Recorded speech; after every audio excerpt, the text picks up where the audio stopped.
Mapagpalang araw po mga kapatid.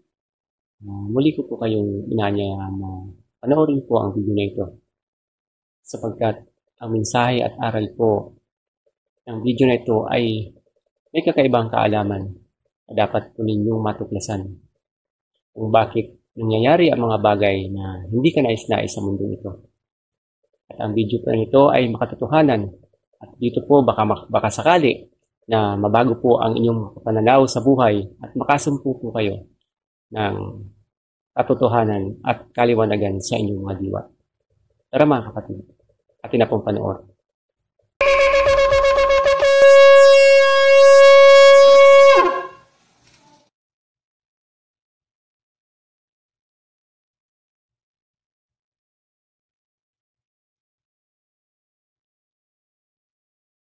Masayang bati mga Ophirians. Tayo ay magpapatuloy na sa pangalawang segment ng Gihon River. Mariin po naming ipinapayo huwag tatalon sa video na ito kung hindi napanood ang introduction video at ang unang segment ng Gihon River bilang foundation. Sa mga binabaliwala ang mga instruction namin, para po kayong tumalon sa algebra at physics na hindi pa alam ang basic mathematics. Yan po ang aming napapansin sa karamihang irrelevant na komento. Nilaktawan nila ang mga naunang video. Dumiretso na sila sa 2 witnesses. We have 42,000 views sa part 1 ng 2 witnesses at 34,000 sa part 2. Ngunit ang mga preparatory videos ay hindi pa umabot sa kalahati. Ibig sabihin, mahigit kalahati ang lumaktaw sa foundation kaya hindi nila naintindihan ang 2 witnesses.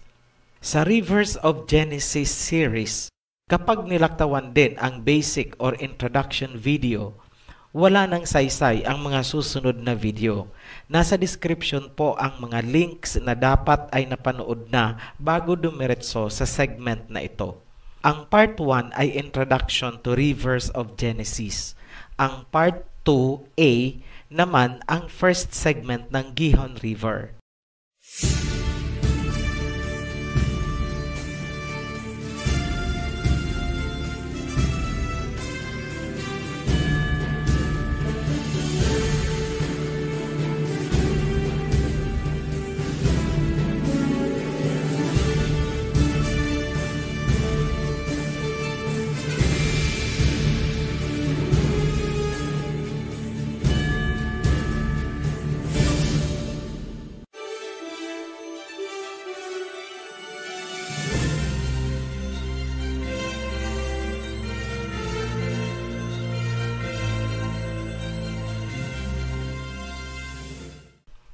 Magbalik tanaw tayo ng konti sa nakaraang video.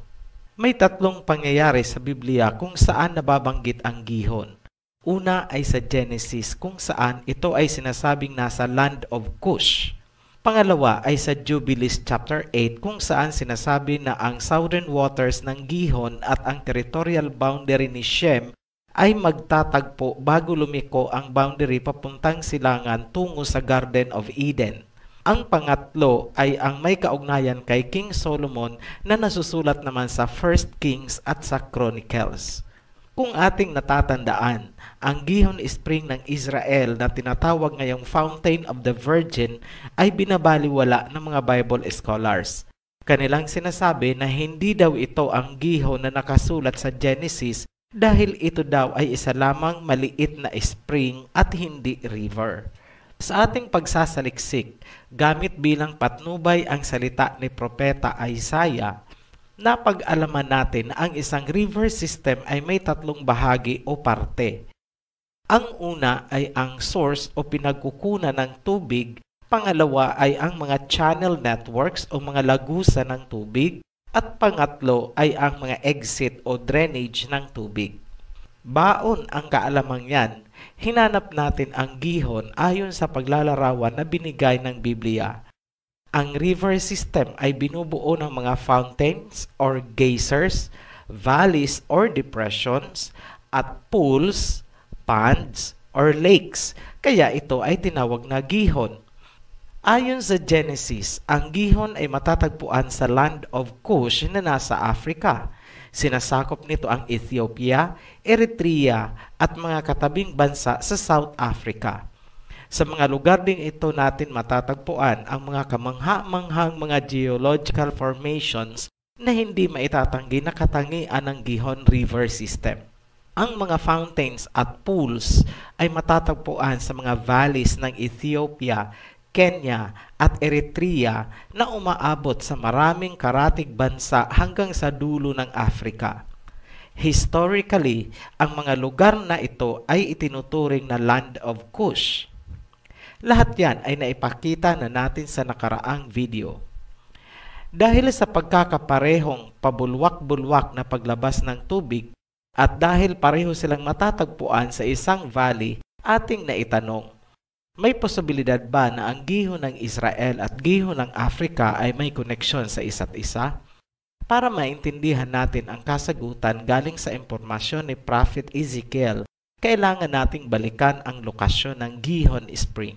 Sa unang video, ipinakita natin na ang Gihon Spring ay matatagpuan sa Kidron Valley. Ang Kidron Valley naman ay anyong lupa o terrain na pabulusok papuntang Dead Sea. Unahin nating busisiin ang Dead Sea dahil ito ay may malaking kinalaman sa misteryong bumabalot sa pagitan ng Gihon sa Israel at Gihon sa Africa. Technically at functionally, ang Dead Sea ay isang lawa o lake. Ngunit dahil sa laki nito, kaya ito ay itinuring na dagat or inland sea. Ang Dead Sea ay below the sea level at walang daluyan ng tubig palabas dahil ito ay napapaligiran ng terrain. Ibig sabihin, ang tubig ng Dead Sea ay nakakulong lamang sa kanya. Wala itong exit maliban sa evaporation. Ang mga minerals naman galing sa nakapalibot na mga terrain or lupain ay naiipon sa Dead Sea, kaya ito ay naging sobrang maalat. Walang macro-aquatic animals or plants na nabubuhay, kaya ito ay tinawag na Dead Sea. Ngunit nitong mga nakaraang kunting taon, may pagbabagong nakita sa Dead Sea. Ito ang panimulang pagtubo ng isang klaseng fungus, senyales na unti-unting nagsisimula ang life form sa Dead Sea. May mga nadiscover din silang malalaking crack o mga siwang na naglalabas ng fresh water. Ibig sabihin, unti-unting nagkakabuhay ang Dead Sea. Ang pangyayari sa Dead Sea ngayon ay maihahalin tulad sa nangyari noon sa creation in Genesis. Ang Creator ay nagsalita, sinabi niya, "Let the land produce every green vegetations." Yan po ay isang divine command. Inutusan ng Ama ang lupa na mag-produce ng green plants. So, kung may scientist na noon at may dala siyang microscope, ano kaya ang kanyang unang makikita habang tinutupad ng lupa ang utos ng Ama? Ang makikita niya ay fungus. Huwag na pong mag-violent reaction ang mga galit sa science. Yan ay theory lamang. Pero nais naming ipabatid na bago tumubo ang green plants, kailangang ihanda ang lupa. Fungus po ang naghahanda ng lupa para ito ay tubuan ng mga green plants. Sa may mga alam o background sa botany, pakicheck na lang ninyo ang nitrogen cycle kung paano ito nasimulan. Marahil nagtataka kayo, bakit kailangang ilarawan natin ng detalyado ang Dead Sea? Dahil ang sagot sa tanong natin kung may connection ba ang gihon ng Israel sa gihon ng Africa ay matatagpuan sa lugar na kinalalagyan ng Dead Sea. Sa madaling salita, ang Dead Sea ang susi upang mabuksan ang misteryo ng Gihon River System. Inaamin natin na ang pagkakapareho ng kanilang mga katangian ay hindi sapat na basehan para masabi na sila ay magkarugtong o iisa lamang. Ano ang nag-uugnay sa gihon ng Israel at gihon ng Africa para masabi natin na sila ay konektado nga at iisa lamang? Ito ay ang Dead Sea at ang Rift Valley. Sino po ang may sabi sa atin? Si Prophet Ezekiel. Yan ay matatagpuan sa Ezekiel chapter 47. Sa mga may idea tungkol dito sa Ezekiel 47, alam namin nakukontrahin nyo agad ang aming sinabi. Sasabihin nyo na hindi ang Gihon River ang tinutukoy niyan. Ngunit tahasang sinasabi ng Ophirian Heritage na ang tinutukoy ni Propeta Ezekiel ay walang iba kundi ang Gihon River ng Genesis. Paano po namin yan nasabi? Simple lang. Kapag sinundan mo ang sinasabi ni Propeta Ezekiel, hahantong ka sa land of Cush ng Africa. Matatagpuan mo ang eksaktong mga landmarks na binigay ni Propeta Ezekiel hanggang umabot ka sa En-Eglaim na hanggang ngayon ay hindi alam ng mga eksperto sa Biblia. Ngunit, yan ay ipinabatid na sa atin at napakasimple lamang sa mga taong bukas ang isipan. Basahin natin ang Ezekiel chapter 47. The man brought me back to the entrance of the temple, and I saw water coming out from under the threshold of the temple toward the east, for the temple faced the east. The water was coming down from under the south of the temple, south of the altar. Verse 8. He said to me, "These waters go out toward the eastern region and flow down into the Rift Valley or Araba. When they enter the Dead Sea, where the sea is stagnant, the waters become fresh." Verse 9. Every living creature which swarms where the river flows will live. There will be many fishes, for these waters flow there. It will become fresh, and everything will live where the river flows. Verse 10. Fishermen will stand along the shore, from En-Gedi to En-Eglaim. There will be places for spreading nets. The fish will be of many kinds, like the fish of the Mediterranean Sea. Verse 11. But the swamps and marshes will not become fresh. They will be left for salt. May inilalarawan si Propeta Ezekiel na dumadaloy na tubig galing sa templo. Alam natin na sa hanggang ngayon, ang aktwal na lokasyon ng original temple ay pinagdidebatehan pa. Ngunit, para sa Ophirian Heritage, ang aktwal na lokasyon ay hindi kinakailangang pagdebatehan kung ang pag-uusapan lang naman ay ang Gihon River System.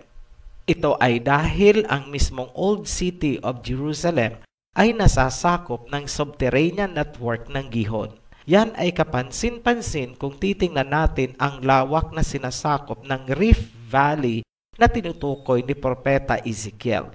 Ang Gihon Spring na naandyan pa rin hanggang ngayon at tinawag na Fountain of the Virgin ay isang maliit na hibla lamang ng natural water network ng Gihon. Ano ang kahalagahan ng maliit na Gihon Spring sa ating paghahanap ng Gihon River System? Simple lang, nagsisilbi siyang landmark kung saan tayo pwedeng magsimula para matukoy ang pinakakatawan ng Gihon na hahantong sa Land of Cush na sinasabi sa Genesis. Sa kasalukuyan, pinaniniwalaang ang templo ay itinayo sa Temple Mount kung saan makikita ang Dome of the Rock sa ngayon. Isa-isahin na po natin ang talata. Nasusulat sa verse 8, He said to me, "These waters go out toward the eastern region and flow down into the Rift Valley. When they enter the Dead Sea, where the sea is stagnant, the waters become fresh." Ibig sabihin, ang templo ay nakatayo sa ibabaw ng isang water network na konektado sa isang Rift Valley kung saan ang Dead Sea ay isang mahalagang landmark. Tandaan po natin na ang iba't ibang parte ng Gihon River System ay binubuo ng valley, pools, and fountains. Kung titingnan natin ang geography sa paligid ng Dead Sea, napakalinaw na ang tinutukoy ni Propeta Ezekiel ay ang Jordan Rift Valley na tinatawag ding Syro-African Depression. Kung sasaliksikin natin, ang Rift Valley ay isang mahabang geological formation na sumasakop sa Sea of Galilee, Jordan Valley, Dead Sea, Araba Depression, Gulf of Aqaba, and finally, pababa sa Red Sea. Ang Jordan Rift ay isang bahagi lamang or segment ng tinatawag na Great Rift Valley or East African Rift Valley.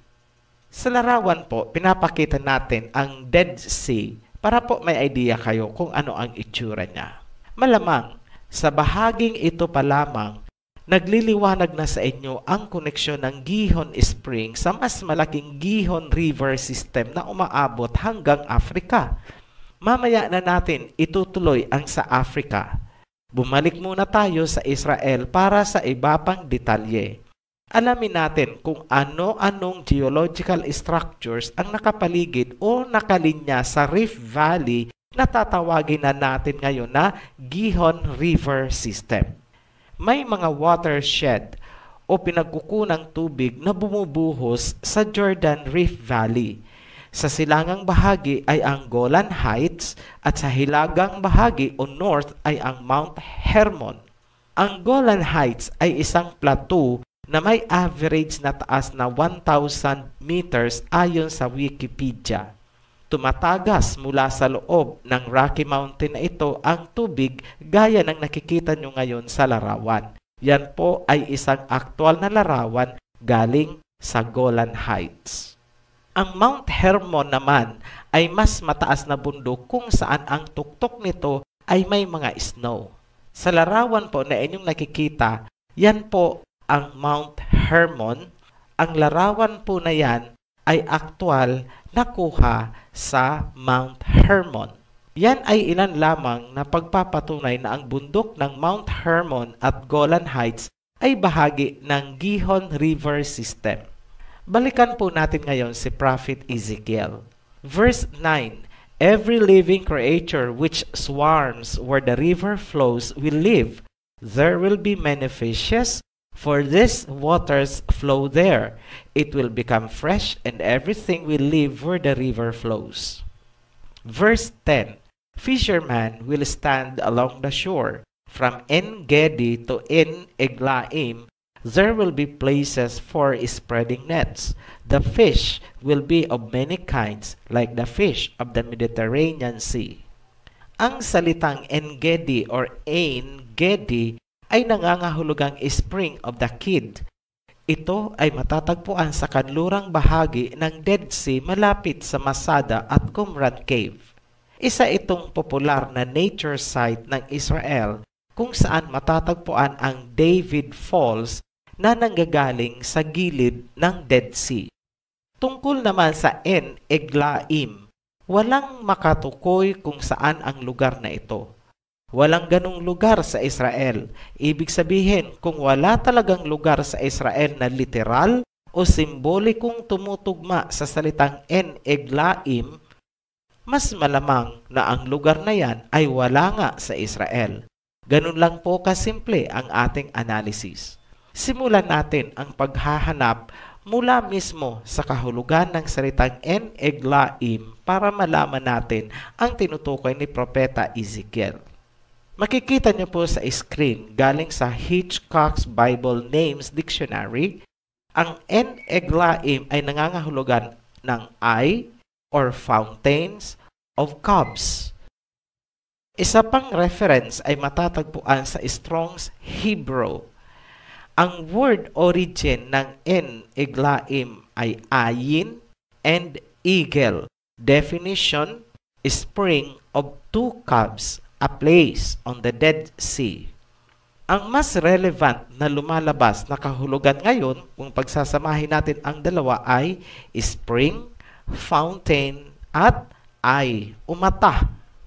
Balikan natin yan mamaya dahil babasahin muna natin ang pagpapatuloy ng talata ni Propeta Ezekiel. Verse 11, but the swamps and marshes will not become fresh, they will be left for salt. Tandaan natin na ang inilalarawan ni Propeta Ezekiel ay isang mahabang lugar, isang valley na nagmumula sa Israel pababa hanggang Red Sea.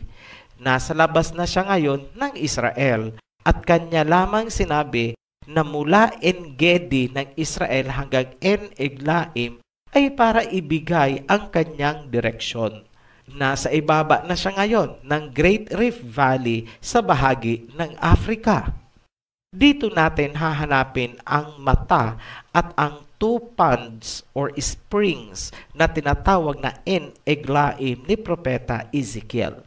Inaabot daw ito ng tubig, kaya maraming isda or swarms at mga hayop. Ang palatandaan o landmark ay ang swamp kung saan natatambak ang asin ayon kay Propeta Ezekiel.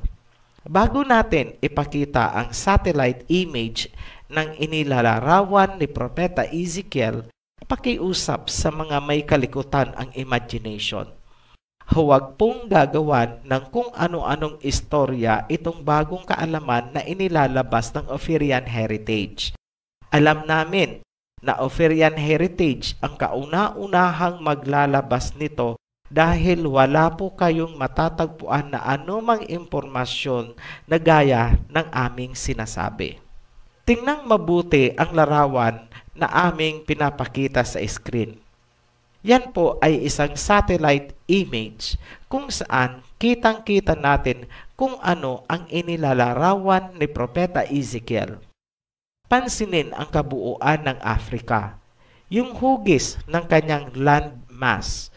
Ito ay ulo ng isang hayop, may leeg, may sungay, at may mata. Yung sungay ang tinatawag ngayon na Horn of Africa. Bandang ibaba ng mata ay dalawang pond o pool. Yan ang sinasabi ng Propeta Ezekiel na En-Eglaim. At para masiguro na hindi tayo nagkakamali, ito po ang swamps na puro asin ang laman. Matatagpuan sa Danakil Valley or Depression na nasa loob din ng Great Rift Valley na sinasabi ni Propeta Ezekiel. Yan ang landmark, kaya sigurado na nasa tama tayong direksyon ayon sa kanyang salita. Napakasimple lang naman po, di ba? Parang hindi kayo makapaniwala na ganun lang kadali intindihin ang Biblia. Walang maraming paligoy-ligoy. Pansinin na kung ang En-Gedi ng Israel ay nauugnay sa asin ng Dead Sea, ang En-Eglaim naman ay nauugnay din sa asin sa Africa. Isa lamang yan sa pagpapatunay na iisa lamang ang gihon ng Israel at gihon ng Africa dahil ito ay Great Rift Valley ayon mismo kay Propeta Ezekiel. Dalawa na lang ang hinahanap natin sa mga sinasabi ni Propeta Ezekiel. Yung swarms of every living creature where the river flows and the fishermen is spreading their nets. Madali na po yan kasi ang mga lakes na matatagpuan sa Rift Valley ng Africa ay kilala sa buong mundo dahil sa kanilang wildlife at safari. Muli nating balikan ang ibig sabihin ng En-Eglaim. Ito ay fountain, eye, at two ponds or caves. Ito ay tumutugma sa Lake Tanganyika, Lake Malawi, at Lake Victoria. Lake Victoria ang mata. Ang two ponds or caves naman ay Lake Tanganyika at Lake Malawi. Ang Tanganyika ang hitik na hitik sa isda kung saan umaasa ang buong populasyong nakapalibot sa lake. Eksakto po sa sinasabi ni Propeta Ezekiel. Ang mga swarms of living creature na sinasabi ni Propeta Ezekiel ay hindi maikakaila na tumutukoy sa wildlife ng mga lakes na matatagpuan sa Rift Valley. Isa-isahin po nating ipakita. Yung nasa larawan po, ito yung En-Eglaim o parte ng En-Eglaim. Ang Lake Tanganyika, makikita nyo po, napakaraming mangingisda, maraming bangka. Tumutugma po lahat yan sa sinasabi ni Propeta Ezekiel. So, kumpleto na po ang ating pagsasalarawan ng sinasabi ni Propeta Ezekiel. Bilang summary ng segment na ito, tandaan po natin na ang mga katangian ng Gihon River System ay lahat natagpuan sa Great Rift Valley na sinasabi ni Propeta Ezekiel. Mula sa Dead Sea sa Israel hanggang dulo ng Africa. Sa makatuwid, ang Great Rift Valley ay ang Gihon River System. Ano ang ating naging katibayan? Number 1. Nasa loob ng Rift Valley na sinasabi ni Propeta Ezekiel ang mga fountains or geysers, pools or ponds o mga lakes na katangian ng Gihon. Ang pangalawang katibayan na nasa tama tayong direksyon ayon kay Propeta Ezekiel ay ang Swamp of Salts na bahagi ng Great Rift Valley at matatagpuan sa Eritrea na bahagi ng lupain ni Cush. Ang pangatlong katibayan, sinakop din ng Rift Valley ang Ethiopia at malaki ang posibilidad na ang subterranean water network ay nakapaikot sa southern half of Africa na pinatunayan nating Land of Cush sa nakaraang video. Hindi pa dito natatapos ang ating paglalahad. Kaputol pa lang ng Gihon River System ang ating naipakita mula sa Dead Sea pababa. Wala pa po ang mula sa Dead Sea paakyat. Sa ating susunod na video, ipapakita naman natin ang pinakaulo ng Gihon. Magsisimula ulit tayo sa Dead Sea, aakyat tayo papuntang North Pole. Ito ay isa pang nakakamanghang revelasyon na ating ilalahad sa tulong at patnubay ng ating mga propeta. Subaybayan niyo po yan at huwag kalilimutan mag-like at share kung inyong nagustuhan ang ating mga inilalahad. Muli kaming nagpapasalamat sa inyong patuloy na suporta at pagtatangkilik sa ating mga video. Ang Ophirian Heritage ay tatak Pilipino, tatak Ophirian, atin po ito.